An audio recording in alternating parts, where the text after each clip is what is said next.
नमस्कार, मैं हूं नगमा। स्वागत है आपका इंडियाज वर्ल्ड में। इस हफ्ते कई महत्वपूर्ण गतिविधियां हुई हैं, बल्कि इस हफ्ते अमेरिका के रक्षा मंत्री, इसके पिछले हफ्ते अमेरिका के रक्षा मंत्री का दूसरे देशों के अलावा भारत का दौरा हुआ। उसके पहले हमने देखा कि क्वाड के चारों देश जो हैं उनके नेताओं का एक शिखर सम्मेलन हुआ और इस शिखर सम्मेलन से कई महत्वपूर्ण बातें सामने आई हैं। अब तक जो क्वाड को कम से कम चीन का ये नजरिया था और देखा जा रहा था कि बढ़ते हुए या आक्रामक चीन के खिलाफ एक गठजोड़ है, उससे कुछ अलग स्वरूप भी दिखा और दिखा कि कुछ ऐसे मुद्दे हैं जिसके इर्द गिर्द ये चारों देश साथ आ सकते हैं और पूरे इंडो पैसिफिक क्षेत्र में एक ऐसा गठबंधन बन सकता है जो एक दूसरे के लिए फायदेमंद हो। और इसके अलावा हमने ये भी देखा है कि अफगानिस्तान में काफी उथल पुथल चल रही है, क्योंकि 1 मई की जो डेडलाइन है अमेरिका की अपने सेना को वहां से बाहर निकालने की, वो भी करीब आ रही है। और इस बीच में जो शासन वहां पर है, क्या वो बदल सकता है? अशरफ गनी ने जो पीस प्रपोजल अमेरिका का उससे इनकार कर दिया है, तो वहां क्या होगा? इन तमाम बातों पर चर्चा करेंगे हम इंडियाज वर्ल्ड के इस एपिसोड में। सबसे पहले संजय, हम अगर शुरुआत इससे करना चाहें कि क्वाड का जो शिखर सम्मेलन हुआ है वो इसको एक चीन केंद्रित गठबंधन के तौर पर देखा जा रहा था, लेकिन इस बार जो उसमें घोषणाएं की गई, कई तरह के वर्किंग ग्रुप की बात हुई और सबसे बड़ी मिसाल तो ये रही कि 1 बिलियन डोज जो वैक्सीन की बनने की बात हुई, जिसमें चारों जो सदस्य देश हैं उनका गठजोड़ रहेगा, वो सब साथ आएंगे।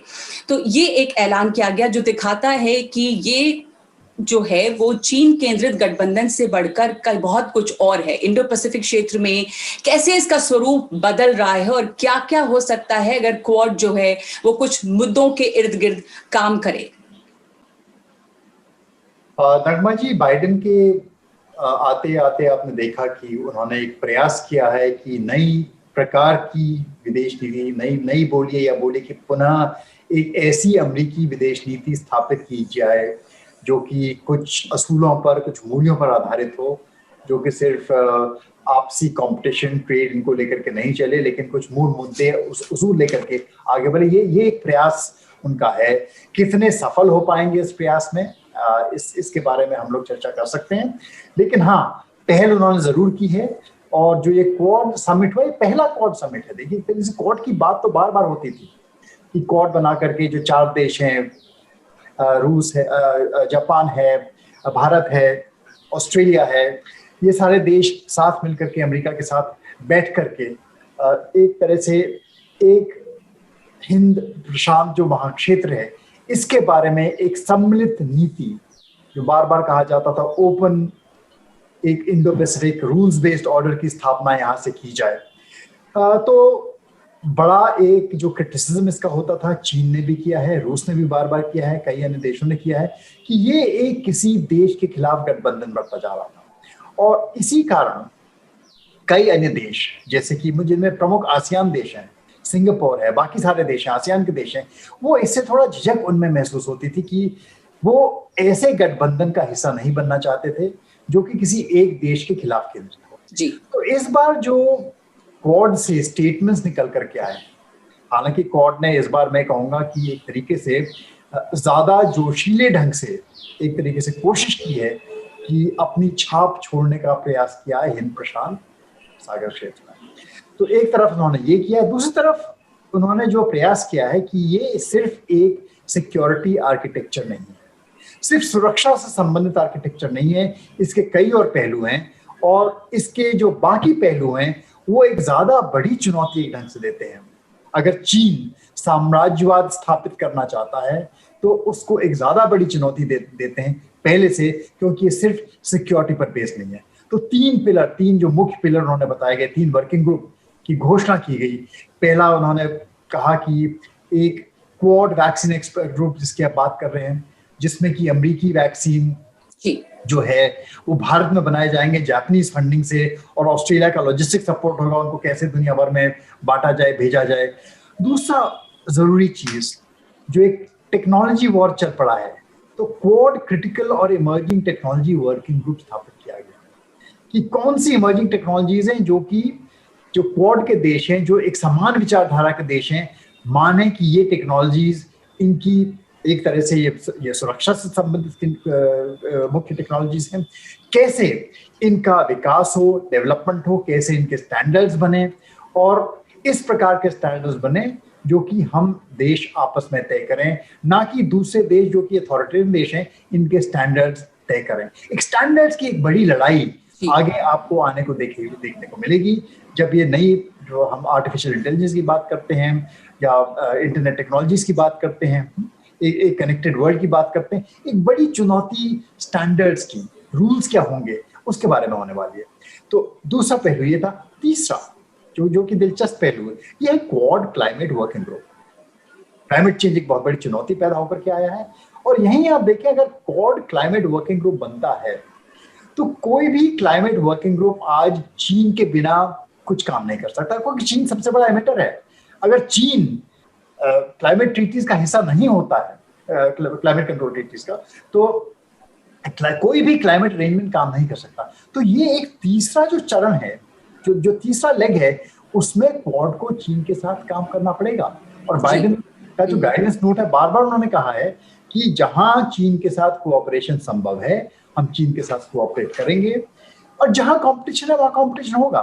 तो ये दोनों पहलू हैं। तो मैं कहूंगा एक ढंग से ज्यादा न्यूआंस क्वाड सामने आया है, जिसके मेरे हिसाब से ज्यादा मजबूत पहलू हैं, ज्यादा स्ट्रॉन्ग क्वाड है अगर इस रास्ते पर क्वाड चलता रहे। इसमें कई और चीजें भी जोड़ने की आवश्यकता है जी। अगर क्वाड को वाकई में सक्षम होना है, अगर इंडो पैसिफिक क्वाड, एक इंडो पैसिफिक जो पॉलिसीज हैं उनका कहीं एक ढंग का समागम है विभिन्न देशों की, और सब देशों की अपनी अपनी अलग एक अपना रुख है, अलग नीतियां हैं, अलग दृष्टिकोण है इंडो पैसिफिक को लेकर के।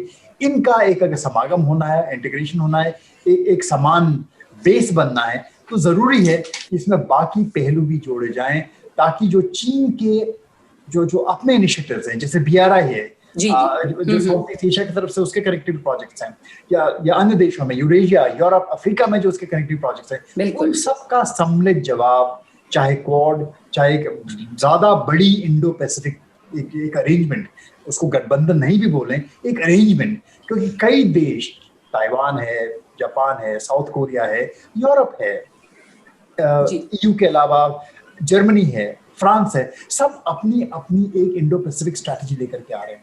तो कैसे इन सबका आपस में एक कोऑर्डिनेशन। जी संजय जी, आपने एक बहुत अहम बात कही थी चीन के बारे में कि चीन के साथ मिलकर क्वाड को काम करना पड़ेगा, और चीन जो है दुनिया की दूसरी बड़ी अर्थव्यवस्था है। चीन के साथ क्वाड के जो तमाम देश हैं उनका हित जुड़ा हुआ है, क्योंकि वो इनके साथ में उनका व्यापार है, कारोबार है। तो क्वाड के चारों देश के नेताओं का जो ये शिखर सम्मेलन जो हुआ है, और कई तरह के ग्रुप बनने का ऐलान किया गया है, जिसका आपने जिक्र भी किया, इसमें सवाल ये उठता है कि चीन के खिलाफ एक गठबंधन से आगे बढ़ के जो यहाँ पर स्वरूप दिख रहा है, उसके लिए चीन को भी अपनी रणनीति बदलने की जरूरत है। तो क्या ये संभव हो पाएगा? क्योंकि चीन जो है वो अभी तक इसको ये कहता रहा कि एशियन नेटो है। चीन ने इसका दूसरा पहलू, एक दूसरा नैरेटिव भी चलाया कि अगर एशियन नेटो नहीं है और अगर मिलिट्री अलायंस नहीं है तो ये एक ऐसा एक उफान है समंदर में जो अभी आया है और खत्म हो जाएगा। क्वाड और चीन मिलकर काम करें, इसके लिए यहाँ पर चीन का नजरिया है, चीन की जो रणनीति है, जो रुख है, उसमें भी बदलाव की आवश्यकता है। वो उसको आप कैसे देखते हैं आने वाले दिनों में? देखिए, अगर क्वाड का इतिहास देखें, जब भी इंडो पैसिफिक की बात होती थी, भारत की तरफ से बार बार ये कहा गया है कि जो भारत इंडो पैसिफिक जो एक पॉलिसी है, एक दृष्टिकोण बन रहा है, उसको किसी एक देश के खिलाफ लेकर के नहीं चलना चाहता। ये प्रधानमंत्री मोदी ने भी कहा। प्रधानमंत्री मोदी ने तब जो शंघाई डायलॉग के दौरान वो जो सागर का कॉन्सेप्ट दिया था कि सबका विकास होगा, इसलिए हम एक इंक्लूसिव इंडो पैसिफिक बनाना चाहते हैं। और अगर आप इस बार का जॉइंट स्टेटमेंट देखें तो उसमें भी बड़ा इंटरेस्टिंग है कि ये इंक्लूसिव शब्द फिर से आ गया है। फ्री, ओपन, इंक्लूसिव, रेजिलिएंट, खुला, मुक्त, सर्वहिताय, सबको साथ लेता हुआ एक लचीला इंडो पैसिफिक क्षेत्र है। उस प्रकार की नीति में जो लोग विश्वास करते हैं वो साथ मिलकर के आए और इस देश का सम्मिलित विकास करें। तो ये एक बहुत बड़ा अंतर है जो हमको देखने को मिलता है क्वाड में। तो इसलिए चीन का अब ये कहना कि ये एक नेटो टाइप अलायंस है, उसमें ज्यादा दम नहीं रहता।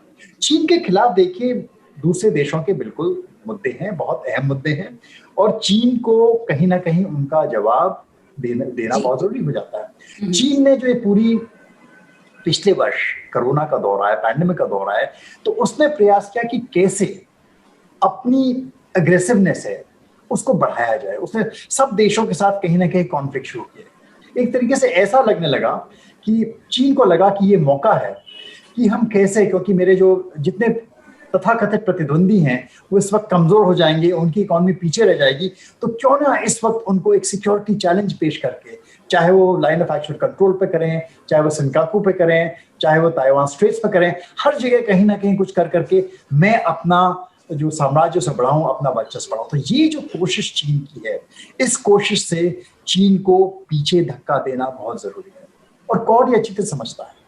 यही बाइडेन भी समझते हैं, यही बाकी देश भी समझते हैं। तो अगर आप देखें, आपने यूएस सेक्रेटरी डिफेंस की बात की कि वो एक दौरे पर निकले, ये पहला दौरा है दूसरे देशों का जी। उसमें जापान गए, साउथ कोरिया गए, उसके बाद देखिए भारत भी आए।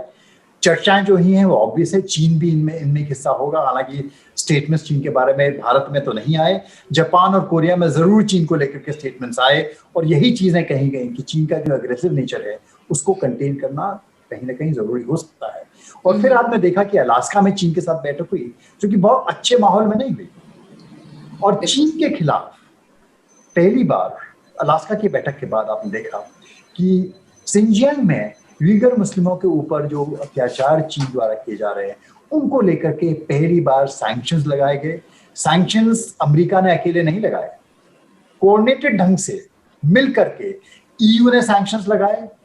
आपस में बात हुई ऑब्वियसली अमेरिका बाइडेन की ईयू के साथ, और ईयू के साथ साथ जो पंच पांडव हैं जिनको 5 आईज कहा जाता है, ऑस्ट्रेलिया, न्यूजीलैंड, कनाडा, अमेरिका, जो 5 आईज की संरचना है, इन सब ने वही सैंक्शंस, उसी ढंग के सैंक्शंस, जो मुख्य प्रोटैगनिस्ट हैं, जो नेता हैं, जो लोग सिंचियांग में अत्याचारों में कहीं ना कहीं जिनका हाथ है, जिनको देखा जाता है कि उस प्रशासन में सम्मिलित है, उनके खिलाफ सैंक्शन लगाए गए।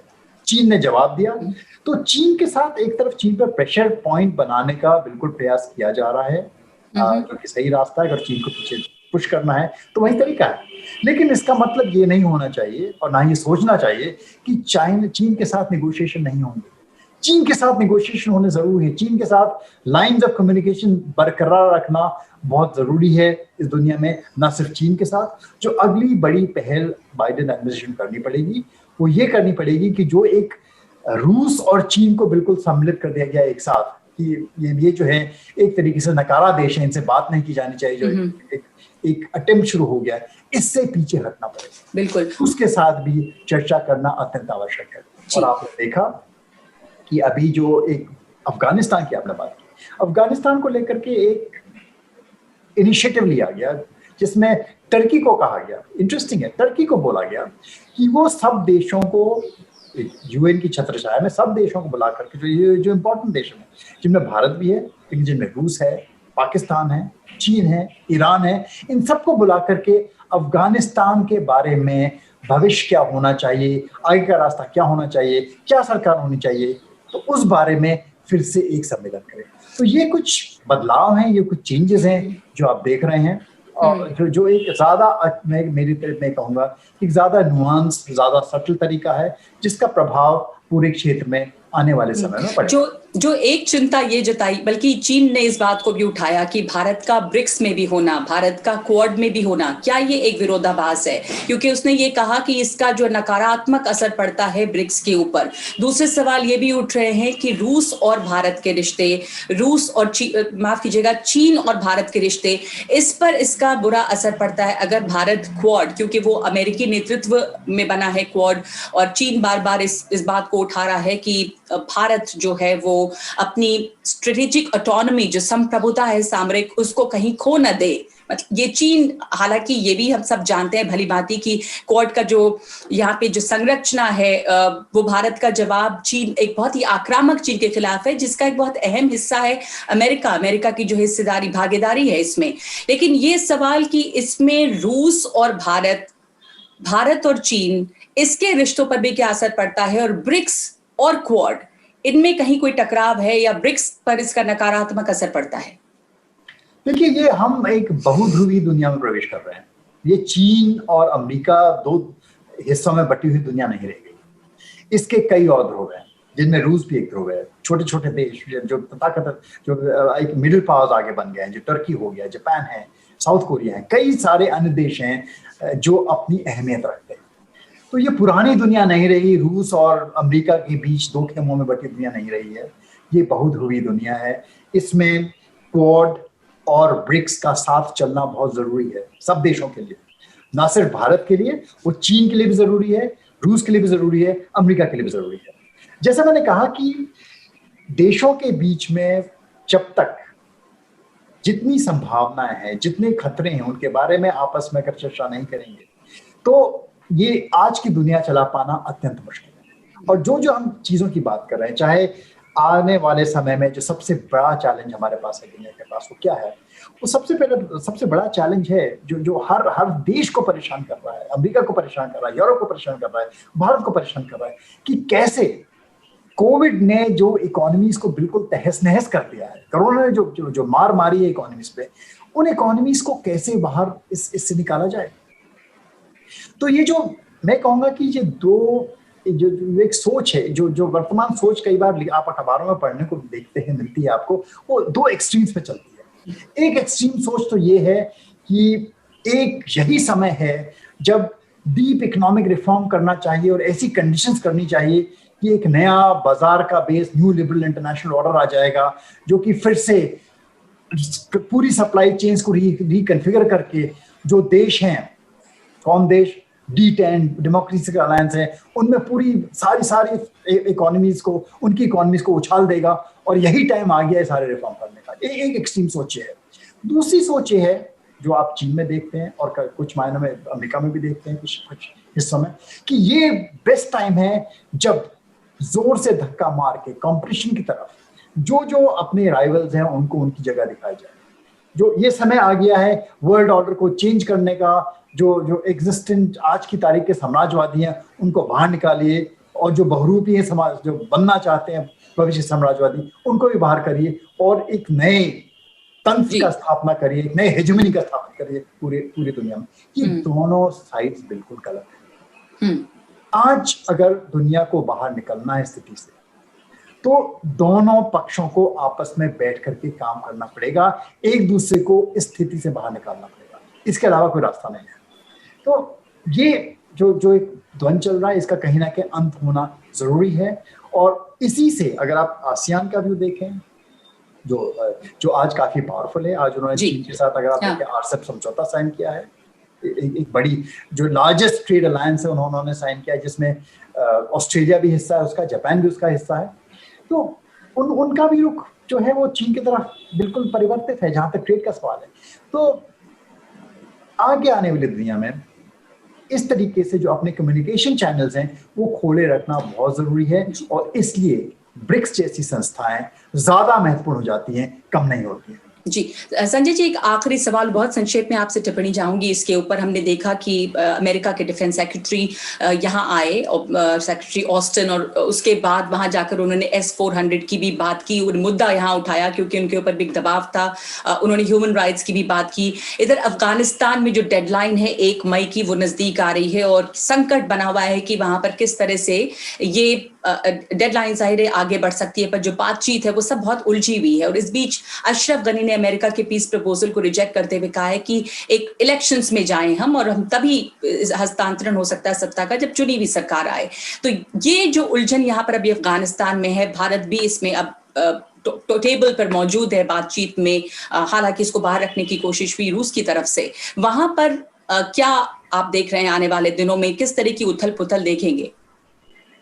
देखिए, अफगानिस्तान का मुद्दा काफी कॉम्प्लेक्स मुद्दा है और इसमें जितने पक्ष हैं उनके अपने अपने बिल्कुल भिन्न भिन्न नजरिए, और उन नजरियों में आपस मेल खा पाना बार बार और अधिक मुश्किल होता जा रहा है जी। तो ये जो प्रयास हालांकि किया जा रहा है कि 5 देशों को मिला करके सम्मिलित वहां पर सम्मेलन किया जाए, इसमें कितनी जो है एक आम सहमति बन सकती है, मुश्किल लगता है। भारत का रुख अफगानिस्तान के प्रति बदला नहीं है तालिबान को लेकर के। और जो जिस चीज को लेकर के पूरी जो लड़ाई शुरू हुई, जो सरकार वहां पर स्थापित हुई, आज भारत अभी भी चाहता है जो सरकार वहां स्थापित है उसके साथ मिलकर के कार्य किया जाए। लेकिन दूसरे देश जैसा जिनमें अमेरिका प्रमुख है, वो चाह रहे हैं कि किसी न किसी तरह से तालिबान को कैसे इनकॉर्पोरेट किया जाए नई व्यवस्था में। अंततः अफगानिस्तान के लोगों को ही डिसाइड करना है। अब उसमें रास्ता क्या होगा? गनी ने एक प्रपोजल दिया है कि चुनाव हम करवाएंगे, चुनाव में देखेंगे क्या होता है। मुझे नहीं लगता कि ये प्रस्ताव एक्सेप्ट होगा। प्रयास यही किया जाएगा कि किस प्रकार से एक इंटरिम सरकार बना करके, गनी सरकार नहीं पर एक इंटरिम सरकार बना करके अफगानिस्तान में आगे की व्यवस्था के लिए तैयारी की जाए। हो सकता है इस दौरान जो वहाँ वायलेंस है उसमें इजाफा हो, कमी नहीं है। तो वहाँ फिर आप कई देशों को अपने जो अल्टरनेटिव्स हैं, जो उनकी चॉइसेस हैं, उसके बारे में फिर से सोचना पड़ सकता है। उनमें अमेरिका भी शामिल है। और अमेरिका के लिए पुनः सोचना, ये सोचना कि क्या अफगानिस्तान में अगर वायलेंस बढ़ता है तो क्या अमेरिका फिर से यहाँ प्रेजेंस अपनी कायम रखता है, बढ़ाता है, या 1 मई की जो उसकी तारीख है, जो उसने एक लक्ष्मण रेखा खींची हुई है, उस पर स्टिक करता है।